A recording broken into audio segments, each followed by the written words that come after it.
Hello everyone.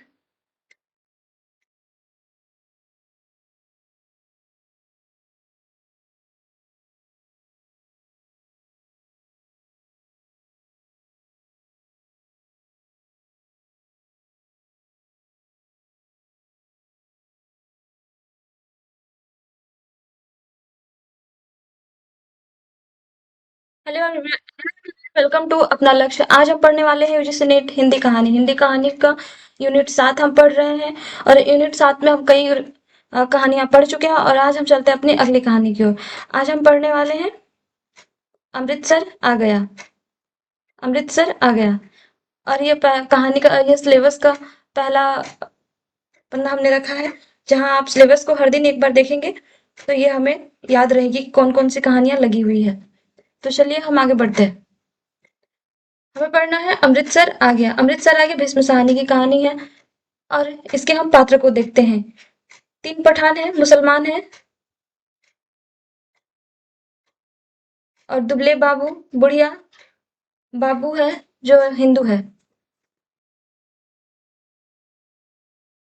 तो चलिए हम कहानी को पढ़ते हैं।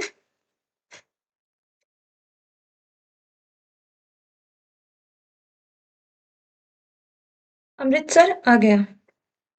इसमें आपको याद रखना है इसके महत्वपूर्ण पॉइंट है, इसके स्टेशन, जितने भी स्टेशन के नाम आएंगे, जगह के नाम आएंगे, पात्र के नाम आएंगे, जिसे आप नोट करते चलेंगे। गाड़ी के डिब्बे में बहुत मुसाफिर नहीं थे। मेरे सामने वाली सीट पर बैठे सरदार जी देर से मुझे लाम के किस्से सुनाते रहे थे। वह लाम के दिनों में वर्मा की लड़ाई में भाग ले चुके थे और बात बात पर खिखी करके हंसते और गोरे फौजियों की खिल्ली उड़ाते रहते थे। और यह यहाँ से यहाँ तक इम्पोर्टेंट है। किसी भी कहानी को जब हम पढ़ते हैं तो वो कहानी कहाँ से शुरुआत होती है, किन पंक्तियों से शुरुआत होती है, वो अपने आप में इम्पोर्टेंट है। और यह पेपर में पूछा भी जा चुका है, तो आप इसे हाईलाइट करते हुए चलेंगे। डिब्बे में 3 पठान थे, वेरी इंपॉर्टेंट है। डिब्बे में 3 पठान भी थे। उनमें एक हरे रंग के पोशाक पहने ऊपर वाली बर्थ पर लेटा हुआ था लेटा हुआ था। वह आदमी बड़ा हंसमुख था और बड़ी देर से मेरे साथ वाली सीट पर बैठे एक दुबले से बाबू के साथ उसका मजाक चल रहा था। वह दुबला बाबू पेशावर का रहने वाला जान पड़ता था, क्योंकि किसी वक्त वे आपस में पोस्तों में बातें करने लगते थे। मेरे सामने दाईं और कोने में एक बुढ़िया मुंह सिर ढांपे बैठी थी और देर से माला जप रही थी।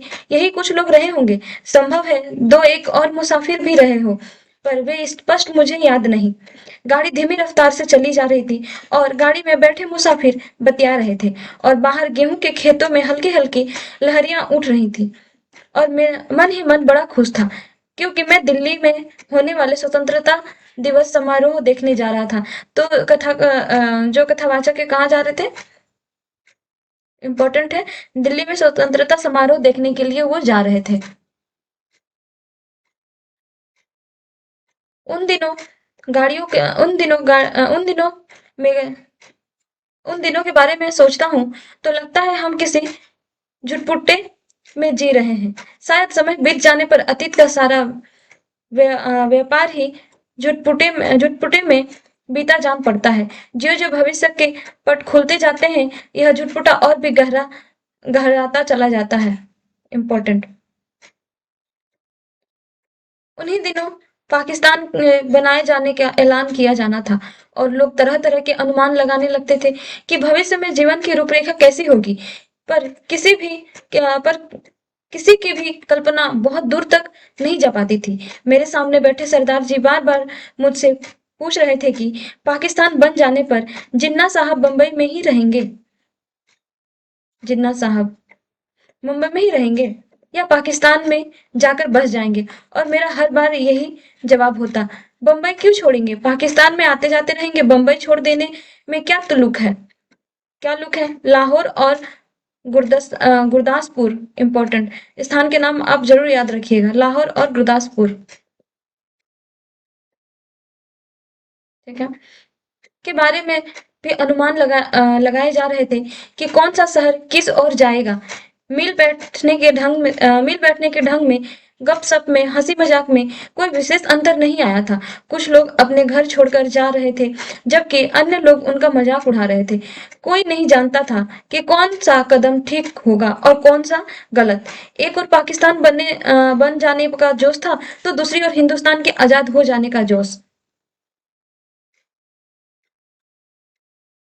जगह जगह दंगे अपने आप बंद हो जाएंगे। वातावरण में इस झुटपुट में आजादी की सुनहरी धूल सी उड़ रही थी, और साथ ही साथ अनिश्चय भी डोल रहा था।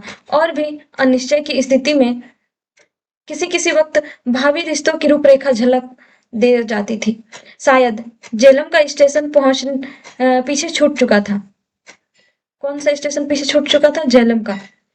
जब ऊपर वाली बर्थ पर बैठे पठान ने एक पोटली खोल ली और उसमें से उबला हुआ मांस और नान रोटी, उबला हुआ मांस और नान रोटी, क्या क्या निकालता है वो? उबला हुआ मांस और नान रोटी निकाल निकाल कर अपने साथियों को देने लगा। फिर वह हंसी मजाक के बीच में मेरी बगल में बैठे बाबू की ओर भी नान का टुकड़ा और मांस की बोटी बढ़ाकर खाने का आग्रह करने लगा था।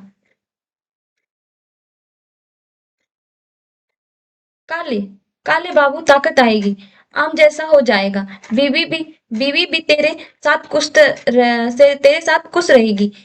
काले दाल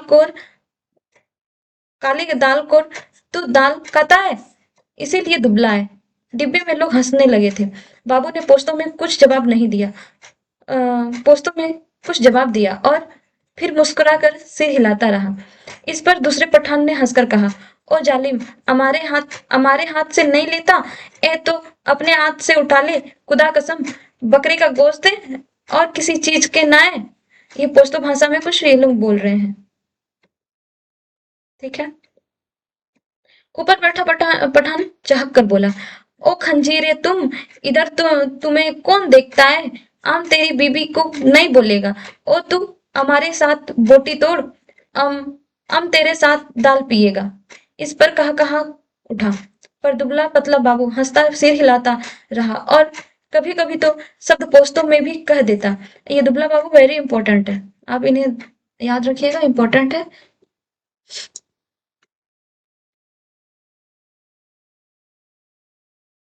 वो कितना बुरा बात है। खाता है और तू हमारा मुंह देखता है। सभी पठान मगन थे।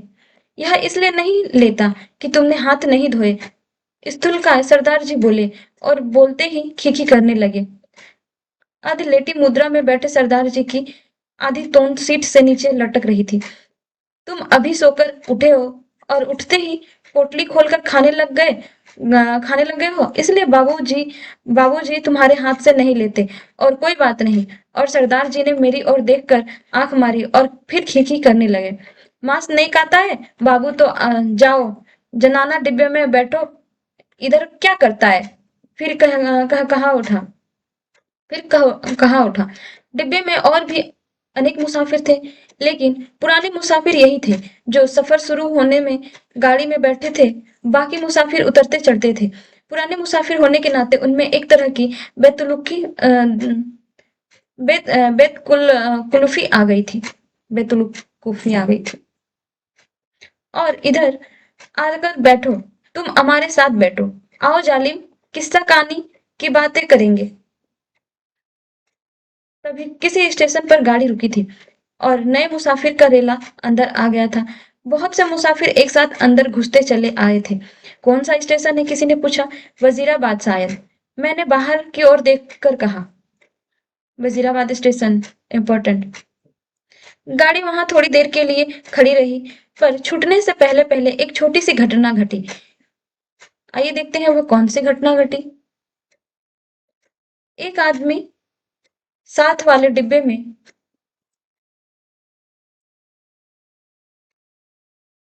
में से पानी लेने उतरा और नल पर जाकर पानी लोटे में भर रहा था। तभी वह भागकर अपने डिब्बे की ओर लौट आया। छल छलाते लोटे में से पानी गिर रहा था, लेकिन जिस ढंग से वह भागा था उसी से बहुत कुछ बता दिया था। नल पर खड़े और लोग भी 3-4 आदमी रहे होंगे, इधर-उधर अपने-अपने डिब्बे की ओर भाग गए थे। इस तरह घबरा कर भागते लोगों को मैं देख चुका था। देखते ही देखते प्लेटफ़ॉर्म खाली हो गया, मगर डिब्बे के अंदर अभी भी हँसी-मज़ाक चल रहा था। कहीं कोई गड़बड़ है? मेरे पास बैठे दुबले बाबू ने कहा। इतने देर के रास्ते में दुबला बाबू ने एक ही शब्द कहा कि कहीं कोई गड़बड़ है। Very important.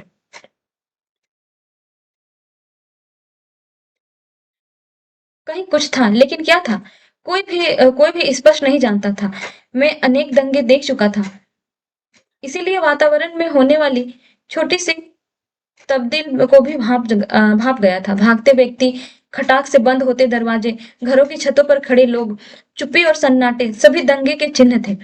तभी पिछले दरवाजे की ओर से, जो प्लेटफॉर्म की ओर ना खुलकर दूसरी ओर खुलता था, हल्का सा शोर हुआ। कोई मुसाफिर अंदर घुसना चाहता था। कहाँ घुसा आ रहा है? नहीं है जगह। बोल दिया जगह नहीं है, किसी ने कहा। अंदर अंदर जी कर अंदर करो जी दरवाजा।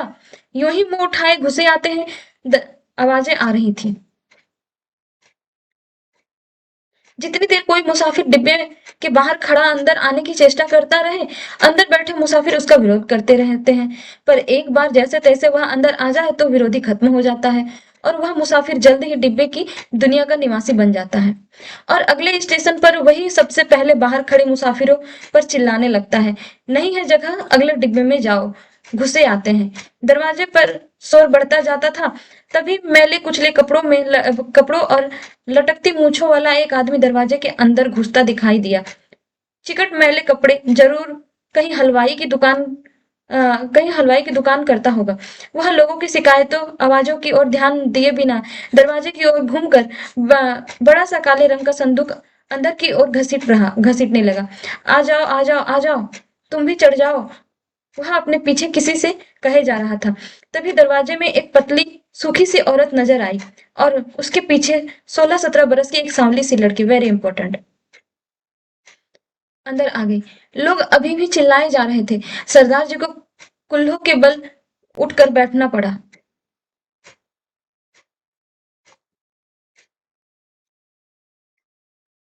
बंद करो जी दरवाजा, बिना पूछे चढ़े आते हैं, अपने बाप का घर समझ रखा है, मत घुसने दो जी, क्या करते हो, धकेल दो पीछे। और लोग चिल्ला रहे थे। वह आदमी अपना सामान अंदर घसीटे जा रहा था और उसके पत्नी बेटी सड़ास के दरवाजे के साथ लग कर खड़े थे। सड़ास के दरवाजे और कोई डिब्बे नहीं मिला। औरत जात को भी यहाँ उठा लाया। वह आदमी पसीने से तर था और हांफता हुआ सामान अंदर घसीटे जा रहा था। संदूक के बाद रस्सियों से बंधी खाट की पटियां अंदर खींचने लगा। टिकट है जी मेरे पास, उस आदमी ने कहा। मैं बेटिकट नहीं हूं। इस डिब्बे में बैठे बहुत से लोग चुप हो गए।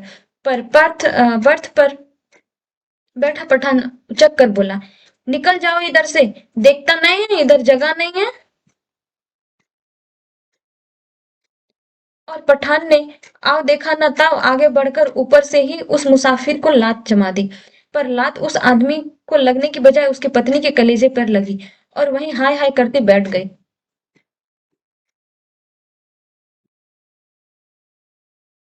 उस आदमी के पास मुसाफिरों के साथ उलझने के लिए वक्त नहीं था। वह बराबर अपना सामान अंदर घसीटे जा रहा था। पर डिब्बे में मौन छा गया। खाट की पार्टियों के बाद बड़ी-बड़ी गठरियां आई। इस पर ऊपर बैठे पठान को सहन क्षमता चुक हो गई। निकलो इधर, कौन है ये? यह चिल्लाया। इस पर दूसरे पठान ने, जो नीचे की सीट पर बैठा था, उस आदमी का संदूक दरवाजे में से नीचे धकेल दिया, जहां लाल वर्दी वाला एक कोली खड़ा सामान अंदर पहुंचा रहा था। उसकी पत्नी के चोट लगने पर कुछ मुसाफिर चुप हो गए थे। केवल कोने में बैठी बुढ़िया करा कर लाए जा रही थी। इन नेकम्बख्तो, बैठने दो। आजा बेटी, तू मेरे पास आजा। तेरे जैसे तैसे सफर काट लेंगे। छोड़ो बेजालिमो, बैठने दो। अभी आधा सामान ही अंदर आ पाया होगा जब सहसा गाड़ी सरकने लगी। छूट गया, सामान छूट गया। वह आदमी बदहवास सा होकर चिल्लाया, पिताजी सामान छूट गया।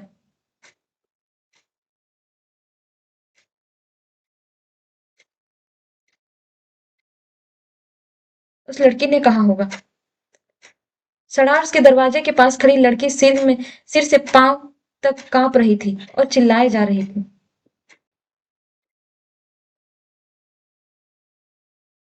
उतरो नीचे उतरो। वह आदमी हड़बड़ाकर चिल्लाया और आगे बढ़कर खाट की पटिया और गठरिया बाहर फेंकते हुए दरवाजे का डंडहरा पकड़कर नीचे उतर गया। उसके पीछे उसकी व्याकुल बेटी और फिर उसकी पत्नी कलेजे को दोनों हाथों से दबाए हाय हाय करते नीचे उतर गई। बहुत बुरा किया है तुम लोगों ने, बहुत बुरा किया है, बुढ़िया ऊंचा ऊंचा बोल रही थी। तुम्हारे दिल में दर्द मर गया है। छोटी सी बच्ची उसके साथ थी।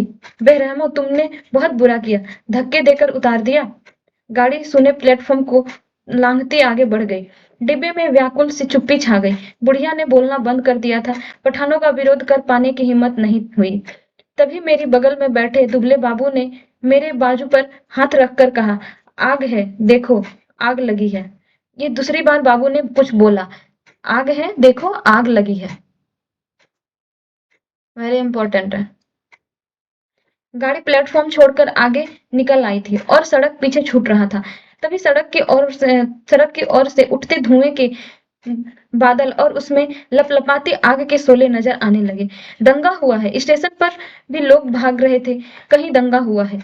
शहर में आग लगी थी। बात डिब्बे भर के मुसाफिरों को पता चल गई और वे लपक लपक कर खिड़कियों में से आग का दृश्य देखने लगे। जब गाड़ी शहर छोड़कर आगे बढ़ गई तो डिब्बे में सन्नाटा सा छा गया। मैंने घूमकर डिब्बे के अंदर देखा। दुबले बाबू का चेहरा पीला पड़ गया था और माथे पर पसीने की परत किसी मुर्दे के माथे की तरह चमक रही थी। मुझे लगा मुझे लगा जैसे अपनी अपनी जगह बैठे सभी मुसाफिरों ने उसके अपने आसपास बैठे लोगों का जायजा ले लिया है। सरदार जी उठकर मेरी सीट पर आ बैठे। नीचे वाला सीट पर बैठा पठान उठा और अपने दो साथी पठानों के साथ ऊपर वाली बर्थ पर चढ़ गए। यही प्रक्रिया शायद रेलगाड़ी के अन्य डिब्बों में भी चल रही है। डिब्बे में तनाव आ गया। लोगों ने बतियाना बंद कर दिया। लोगों ने बतियाना बंद कर दिया। तीनों तीनों के तीनों पठान ऊपर वाली बर्थ पर एक साथ बैठे चुपचाप नीचे की ओर देखे जा रहे थे। सभी मुसाफिर की आंखें पहले से ज्यादा खुली खुली, ज्यादा संकित सी लगी। यही स्थिति संभवतः गाड़ी के सभी डिब्बों में व्याप्त हो रही थी। कौन सा स्टेशन है यह? डिब्बे में किसी ने पूछा। वजीराबाद। इम्पोर्टेंट है। पहले झेलम आया, फिर ये वजीराबाद आया। वेरी इंपॉर्टेंट है। आप इसे बिल्कुल भी स्किप नहीं कर सकते हैं। जवाब मिलने पर डिब्बे में जवाब मिलने पर डिब्बे में एक और प्रतिक्रिया हुई। पठानों के मन का तनाव फौरन ढीला पड़ गया, जबकि हिंदू सिख मुसाफिरों की चुप्पी और ज्यादा गहरी हो गई। एक पठान ने अपनी बास्केट की अ, बास्केट की जेब में से नस्वार की डिब्बियां निकालकर नाक में नस्वार चढ़ाने लगा। अन्य पठान भी अपनी अपनी डिब्बियां निकालकर नस्वार चढ़ाने लगे। होगा नस्वार कोई चीज, मुझे नहीं मालूम है। बुढ़िया बराबर माला जपे जा रही थी। किसी किसी वक्त उसके बुदबुदाते होठ नजर आते। लगता उसमें से कोई खोखली सी आवाज निकल रही है। आगे स्टेशन पर जब गाड़ी रुकी तो वहां भी सन्नाटा था। कोई परिंदा तक नहीं पकड़ रहा था। हाँ, एक भिस्ती पीठ पर पानी की मस्कल लादे प्लेटफॉर्म लांग कर आया और मुसाफिरों को पानी पिलाने लगा।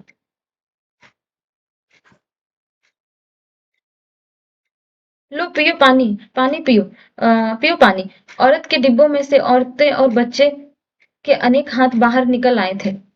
बहुत मार काट हुई है। बहुत लोग मरे हैं। लगता था वह इस मार काट में अकेला पुण्य कमाने चला आया है। गाड़ी सरकी तो सहसा खिड़कियों के पल्ले चढ़ाए जाने लगे। दूर दूर तक पहियों की गड़गड़ाहट के साथ खिड़कियों के पल्ले चढ़ने की आवाज आने लगी। किसी अज्ञात आशंकावश दुबला बाबू मेरे पास वाली सीट पर से उठा और दो सीटों के बीच फर्श पर लेट गया। उसका चेहरा अभी भी मुर्दों जैसा पीला हो रहा था। इस पर बर्थ पर बैठा पठान उसकी ठिठोली करने लगा। ओ बेगैरत, तुम ये मर्दे की औरत है?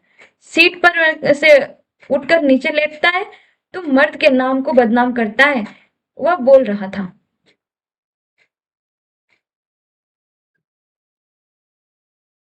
और बार-बार हँसते जा रहा था। फिर वह उससे पोस्तों में कुछ कहने लगा। बाबू चुप बना लेटा रहा। अन्य सभी मुसाफिर चुप थे। डिब्बे का वातावरण बोझिल बना हुआ था। ऐसे आदमी को आम डिब्बे में नहीं बैठने देगा। ऐसे आदमी को आम डिब्बे में नहीं बैठने देगा। ओ बाबू, अगले स्टेशन पर उतर जाओ और जनाने डिब्बे में बैठो, पठान कहते हैं।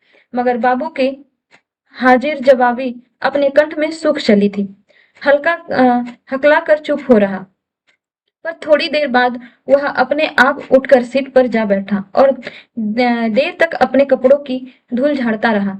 वह क्यों उठकर फर्श पर लेट गया था? शायद उसे डर था कि बाहर से गाड़ी पर पथराव होगा और गोली चलेगी। शायद इसी कारण खिड़कियों के पल्ले चढ़ाए जा रहे थे। कुछ भी कहना कठिन था। मुमकिन है किसी एक मुसाफिर ने किसी कारण से खिड़की का पल्ला चढ़ाया हो। उसकी देखा देखी बिना सोचे समझे धड़ धड़ धड़ खिड़कियों के पल्ले चढ़ाए जाने लगे थे। बोझिल अनिश्चित से वातावरण में सफर कटने लगा। रात गहराने लगी थी। डिब्बे में के मुसाफिर स्तब्ध और संकित ज्यों के त्यों बैठे थे। कभी गाड़ी की रफ्तार सहसा टूट कर धीमी पड़ जाती तो लोग एक दूसरे की ओर देखने लगते। कभी रास्ते में रुक जाती तो डिब्बे के अंदर सन्नाटा और भी गहरा हो उठता। केवल पठान निश्चित बैठे थे। हाँ, उन्होंने भी बतियाना छोड़ दिया था क्योंकि उनकी बातचीत में कोई भी शामिल होने वाला नहीं था।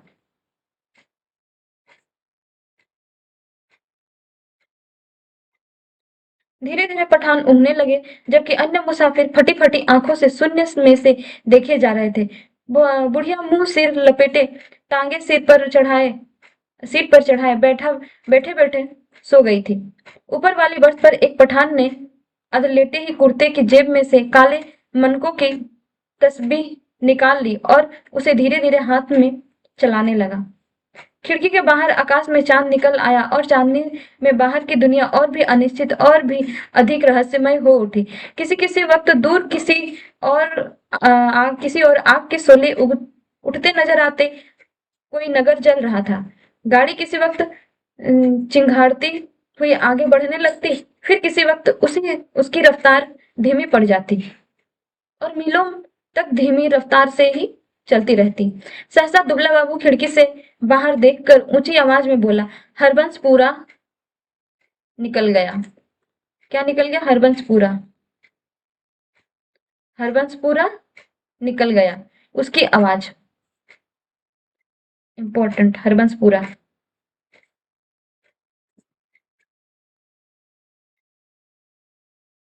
उसकी आवाज में उत्तेजना थी। वह जैसे चीख कर बोला था।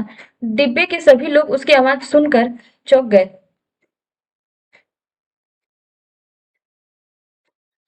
गए। उसी वक्त डिब्बे उसी वक्त डिब्बे के अधिकांश मुसाफिरों ने मानो उसकी आवाज को ही सुनकर करवट बदली।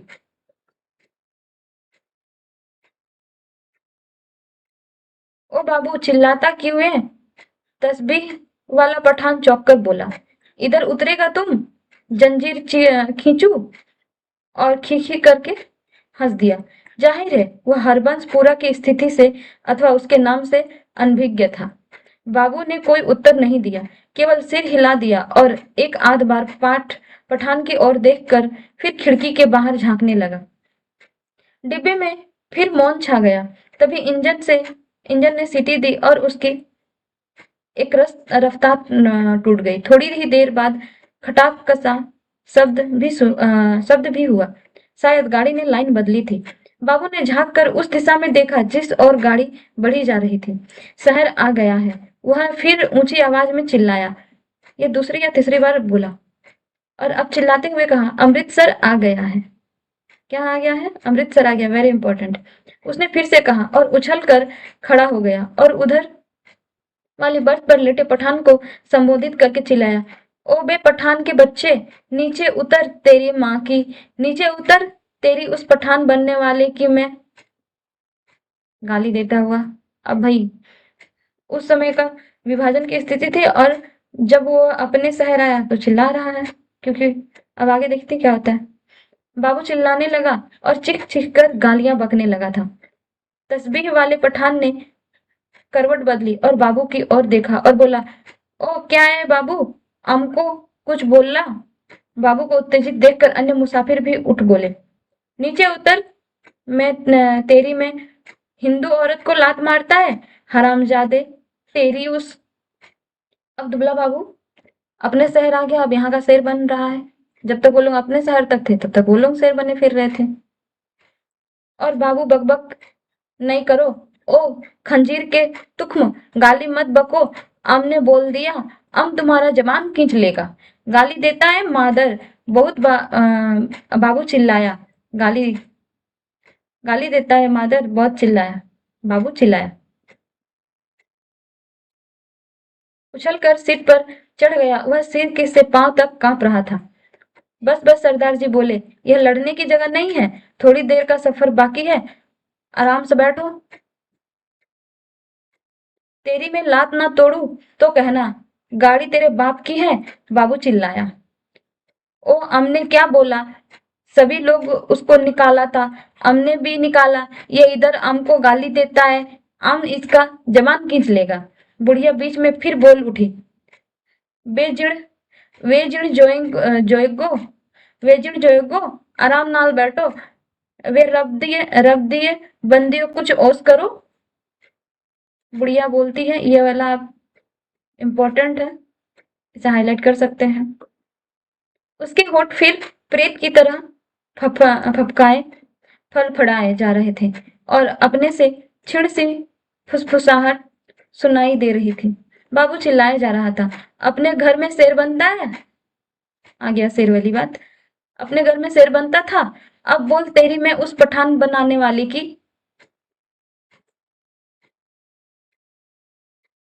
तभी गाड़ी अमृतसर के प्लेटफॉर्म पर रुकी। प्लेटफॉर्म लोगों से खचाखच भरा था। प्लेटफॉर्म पर खड़े लोग झांक झांक कर डिब्बे के अंदर देखने लगे। बार बार लोग एक ही सवाल पूछ रहे थे, पीछे क्या हुआ है, कहाँ पर दंगा हुआ है। खचाखच भरे प्लेटफॉर्म पर शायद इसी बात का चर्चा चल रही थी कि पीछे क्या हुआ है। प्लेटफॉर्म पर खड़े दो तीन खोमचे वालों पर मुसाफिर टूटे पड़े रहे थे। सभी को सहसा भूख और प्यास परेशान करने लगी थी। इसी दौरान तीन चार पठान हमारे डिब्बे के बाहर प्रकट हो गए और खिड़की में से झांक झांक कर अंदर देखने लगे। अपने पठान साथियों पर नजर पड़ते ही वे उनसे पोस्तों में कुछ बोलने लगे। मैंने घूमकर देखा, बाबू डिब्बे में नहीं था।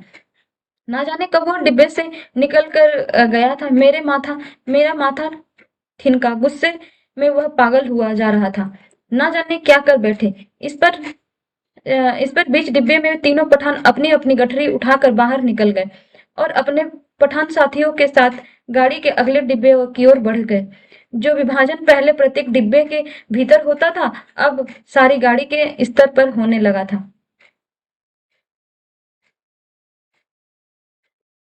खोमचे वालों के इर्द गिर्द भीड़ उठने छटने लगी। लोग अपने अपने डिब्बे में लौटने लगे। तभी सहसा एक ओर से मुझे वह बाबू आता दिखाई दिया। उसका चेहरा अभी भी बहुत पीला था। माथे पर बालों की लट झूल रही थी। नजर पहुंचा तो मैंने देखा उसके अपने दाएं हाथ में लोहे की एक छड़ लिया। ना जाने उसे कहां से मिल गई थी। डिब्बे में घुसते समय उसने छड़ को अपने सीट के पीछे कर दिया और मेरे साथ वाली सीट पर बैठने से पहले उसने होले से छड़ को सीट के नीचे सरका दिया। सीट पर बैठते ही उसकी आंखें पठान को देख पाने के लिए ऊपर उठी, पर डिब्बे में पठानों को न पाकर वह हड़बड़ाकर चारों ओर देखने लगा। निकल गए हरामी मादर, सबके सब निकल गए। फिर वह सिर पिटा और उठ खड़ा हुआ, चिल्लाकर बोला, तुमने उन्हें क्यों जाने दिया, तुम सब नामर्द हो, बुजदिल। पर गाड़ी में भीड़ बहुत थी। बहुत से नए मुसाफिर आ गए थे। किसी ने उसकी ओर विशेष ध्यान नहीं दिया। गाड़ी सरकने लगी तो वह फिर मेरी वाली सीट पर बैठा, पर वह बड़ा उत्तेजित था और बराबर बड़बड़ाए जा रहा था।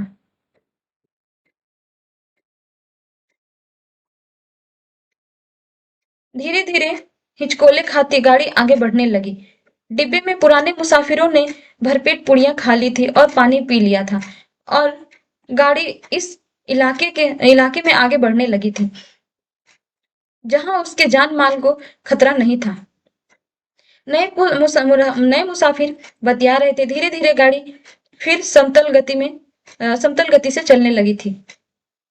कुछ देर बाद लोग ऊँघने लगे थे, मगर बाबू अभी भी फटी-फटी आँखों से सामने की ओर देखे जा रहा था।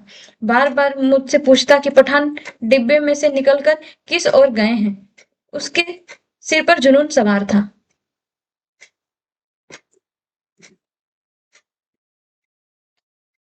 गाड़ी के हिचकोलों में मैं खुद ऊँघने लगा था। डिब्बे में लेट पाने के लिए जगह नहीं थी। बैठे-बैठे ही नींद में मेरा सिर कभी एक ओर लुढ़क जाता, कभी दूसरी ओर को। किसी-किसी वक्त झटके से नींद टूटती और मुझे सामने की सीट पर अस्त-व्यस्त से पड़े सरदार जी के खर्राटे सुनाई देते। अमृतसर पहुंचने के बाद सरदार जी फिर से सामने वाले सीट पर टांगे पसार कर लेट गए थे। डिब्बे में तरह-तरह की आड़ी में तिरछी मुद्राओं में मुसाफिर पड़े थे। उनकी विभत्स मुद्राओं को देखकर लगता था डिब्बा लाशों से भरा है। पास बैठे बाबू पर नजर पड़ती तो तो वह खिड़की के बाहर मुंह किए देख रहा होता, कभी दीवार से पीठ लगाए तन कर बैठा नजर आता। किसी किसी वक्त गाड़ी किसी स्टेशन पर रुकती तो पहियों की गड़गड़ाहट बंद होने पर निस्तब्धता सी छा जाती। तभी लगता जैसे प्लेटफॉर्म पर कुछ गिरा है, या जैसे कोई मुसाफिर गाड़ी में से उतरा है और मैं झटके से उठकर बैठ जाता। इसी तरह जब एक बार मेरी नींद टूटी तो गाड़ी की रफ्तार धीमी पड़ रही थी और डिब्बे में अंधेरा था। मैंने उसी तरह अधलेटे खिड़की में से बाहर देखा। दूर पीछे की ओर किसी स्टेशन के सिग्नल के लाल कुमकुमे चमक रहे थे। स्पष्टतः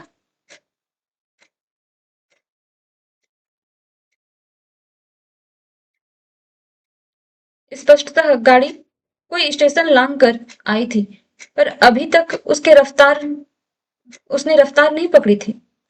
डिब्बे के बाहर मुझे धीमे से अस्पष्ट स्वर सुनाई दिए। दूर ही एक धूमिल सा काला पुंज नजर आया। नींद की खुमारी में मेरी आंखें कुछ देर तक उस पर लगी रही। फिर मैंने उसे समझ पाने का विचार छोड़ दिया। डिब्बे के बाहर अंधेरा था, बत्तियां बुझी हुई थी, लेकिन बाहर लगता था वो फटने वाली है। मेरी पीठ पीछे डिब्बे के बाहर किसी चीज को खरोचने की सी आवाज आई। मैंने दरवाजे की ओर घूमकर देखा। डिब्बे का दरवाजा बंद था। मुझे फिर से दरवाजे खरोचने की आवाज सुनाई दी। फिर मैं साफ साफ सुना, लाठी से कोई डिब्बे का दरवाजा पट पटपटा रहा था। मैंने झांक कर खिड़की के बाहर देखा। सचमुच एक आदमी डिब्बे की 2 सीढ़ियां चढ़ आया था। उसने उसके कंधे पर एक गठरी झूल रही थी और हाथ में लाठी थी। उसने बदरंग से कपड़े पहन रखे थे और उसके दाढ़ी भी थे। फिर मेरी नजर बाहर नीचे की ओर आ गई। गाड़ी के साथ साथ एक औरत भागती चली आ रही थी, नंगे पांव, और उसने 2 गठरियां उठा रखी थी। बोझ के कारण उनसे दौड़ा नहीं जा रहा था। डिब्बे के पायदान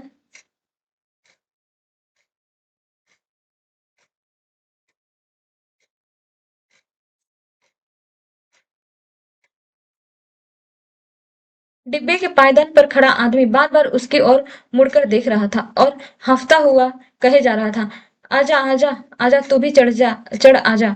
दरवाजे पर फिर से लाठी पटकने की आवाज आई। खोलो जी दरवाजा, खुदा के वास्ते दरवाजा खोलो। वह आदमी हाँफ रहा था। खुदा के लिए दरवाजा खोलो, मेरे साथ में औरत जात है, गाड़ी निकल जाएगी। सहसा मैंने देखा बाबू हड़बड़ा कर उठ खड़ा हुआ और दरवाजे के पास जाकर दरवाजे में से लगी खिड़की में से मुंह बाहर निकालकर बोला, कौन है? इधर जगह नहीं है। बाहर खड़ा आदमी फिर गिड़गिड़ाने लगा, खुदा के वास्ते दरवाजा खोलो, गाड़ी निकल जाएगी। और वह आदमी खिड़की में से हाथ अंदर डालकर दरवाजा खोल पाने के लिए सिटकनी टटोलने लगा। नहीं है जगह, बोल दिया, उतर जाओ गाड़ी पर से। बाबू चिल्लाया और छड़ लपक कर दरवाजा खोल दिया। या अल्लाह! उस आदमी के अस्पष्ट से शब्द सुनाई दिए। दरवाजा खुलने पर जैसे इतने इत्मीनान की सांस ली हो। और उसी वक्त मैंने बाबू के हाथ में छड़ चमकते देखा। एक ही भरपूर वार बाबू ने उस मुसाफिर के सिर पर किया था। मैं देखते ही डर गया और मेरी टांगे लरज गई। मुझे लगा जैसे छड़ के वार का उस आदमी पर कोई असर नहीं हुआ। उसने दोनों हाथ अभी भी जोर से डंडहरे को पकड़े हुए थे। कंधे पर से लटकती गठरी सिरक कर उसकी कोहनी पर आ गई थी। तभी सहसा उसके चेहरे पर लहू की दो तीन धारें एक साथ फूट पड़ी। मुझे उसके खुले होंठ और चमकते दांत नजर आए। वह दो बार या अल्लाह बुदबुदाया, फिर उसके पैर लड़खड़ा गए। बाबू की ओर देखा उसकी आंखों ने बाबू की ओर देखा। अनमुंदी सी आंखें जो धीरे धीरे सिकुड़ती जा रही थी, मानो उसे पहचानने की कोशिश कर रही हो कि वह कौन है और उसने किस अदावत का बदला ले रहा है। इस बीच अंधेरा कुछ और छन गया। उसके होंठ फिर से फड़फड़ाए और उसके सफेद दांत फिर से झलक उठे। मुझे लगा जैसे वह मुस्कुराया है, पर वास्तव में केवल क्षय के ही कारण होठों में बल पड़ने लगे थे। नीचे पटरी के साथ साथ भागती औरत बड़बड़ाए और कोसे जा रही थी। उसे अभी भी मालूम नहीं हो पाया था कि क्या हुआ है।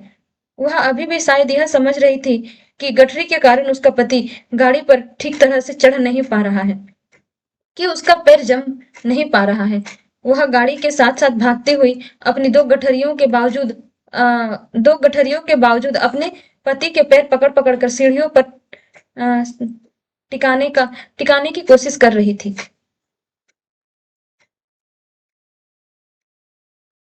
तभी सहसा डंडहरे से उस आदमी के दोनों हाथ छूट गए और वह कटे पेड़ की भांति नीचे जा गिरा। और उसके गिरते ही औरत ने भागना बंद कर दिया, मानो दोनों का सफर एक साथ ही खत्म हो गया हो। बाबू अभी भी मेरे निकट डिब्बे के खुले दरवाजे में बूत का बूत बन खड़ा था। लोहे की छड़ अभी भी उसके हाथ में थी। मुझे लगा जैसे वह छड़ को फेंक देना चाहता है, लेकिन उसे फेंक नहीं पा रहा। उसका हाथ जैसे उठ नहीं रहा था। मेरी सांस अभी भी फूली हुई थी और डिब्बे के अंधियारे कोने में मैं खिड़की के साथ सट कर बैठा उसकी ओर देख रहा था। फिर वह आदमी खड़े खड़े हिला। किसी अज्ञात प्रेरणावश वह एक कदम आगे बढ़ आया और दरवाजे से बाहर पीछे देखने लगा। गाड़ी आगे निकलती जा रही थी। दूर पटरी के किनारे अंधियारा पुंज सा नजर आ रहा था। बाबू स, बाबू का शरीर हरकत में आया। एक झटके में उसने छड़ को डिब्बे से बाहर फेंक दिया। फिर घूमकर डिब्बे के अंदर दाएं बाएं देखने लगा। सभी मुसाफिर सोए पड़े थे। मेरी और उसकी नजर नहीं उठी। थोड़ी देर वह खड़ा डोलता रहा, फिर उसने घूमकर दरवाजा बंद किया। उसने ध्यान से अपने कपड़ों की ओर देखा, अपने हाथों की ओर देखा, फिर एक एक करके अपने दोनों हाथों को नाक के पास ले जाकर उसे सूंघा, मानो जानना चाहता हो कि उसके हाथों में खून की बू तो नहीं आ रही। फिर वह दबे पांव चलता हुआ आया और मेरी बगल वाली सीट पर बैठ गया। धीरे धीरे धीरे झुटपुटा छटने लगा। दिन खुलने लगा। साफ सुथरी सी रोशनी चारों ओर फैलने लगी। किसी ने जंजीर खींच कर गाड़ी को खड़ा नहीं किया था। छड़ छड़ खाकर गिरी उसकी देह मीलों मीलों पीछे छूट चुकी थी। सामने गेहूं के खेतों में फिर से हल्की हल्की हरियाली उठने लगी थी। सरदार जी बदन खुजलाते उठ बैठे। मेरी बगल में बैठा बाबू दोनों हाथ सिर के पीछे रखे सामने की ओर देखे जा रहा था। रात भर में उसके चेहरे पर दाढ़ी के छोटे छोटे बाल उग आए थे। अपने सामने बैठा देखकर सरदार उसके साथ बतियाने लगा। बड़े जीवट वाले हो बाबू, दुबले पतले हो पर बड़े गुर्दे वाले हो। बड़ी हिम्मत दिखाई तुमने। तुमसे डर कर वे बेपठान डिब्बे से बाहर निकल गए। यहाँ बने रहते तो एक ना एक की खोपड़ी तुम जरूर दुरुस्त कर देते। और सरदार जी हंसने लगे। बाबू ने बाबू जवाब में मुस्कुराया, एक विभत्स सी मुस्कान, और देर तक सरदार जी के चेहरे की ओर देखता रहा। इम्पोर्टेंट। यह कहानी यहाँ ही समाप्त होती है। हम मिलते हैं फिर आपसे किसी दूसरे वीडियो में, और आप जितने भी इम्पोर्टेंट पॉइंट है आप उसे नोट करते चलिएगा। धन्यवाद।